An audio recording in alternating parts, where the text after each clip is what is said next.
À propos de la langue au théâtre, il y a eu en 2015 un article signé par la metteuse en scène Eva Doumbia, publié sous le titre « Le phrasé qu'on enseigne aux comédiens les sépare des quartiers populaires ». Dans cet article, qui porte à la fois sur l'invisibilité des artistes qu'elle dit issus de la diversité et sur la difficulté pour les théâtres à atteindre toute une branche de la population, elle suggère l'idée que, je la cite, « ce qui en réalité fait écran entre le public, souvent non blanc des classes populaires, et les scènes du théâtre institutionnel, n'est pas seulement la couleur de peau des interprètes, et encore moins la complexité des textes littéraires. C'est la manière dont ceux-ci sont prononcés. Le phrasé qu'on enseigne aux comédiens dans les écoles nationales, celui qu'on entend sur les théâtres de l'institution, est un phrasé qui les sépare des quartiers populaires. Les habitants des périphéries ne se reconnaissent pas, ne comprennent pas ce qui est dit lorsqu'ils vont dans ces théâtres. » Fin de citation.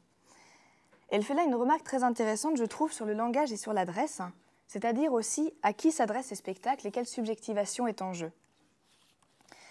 La langue que l'on entend majoritairement sur les scènes serait une langue qui exclut, pas en tant que langue française en tant que telle, mais en raison de son phrasé, de sa scansion, de son rythme. Elle serait la langue de l'institution et peut-être, pourrait-on suggérer, d'un appareil idéologique d'État.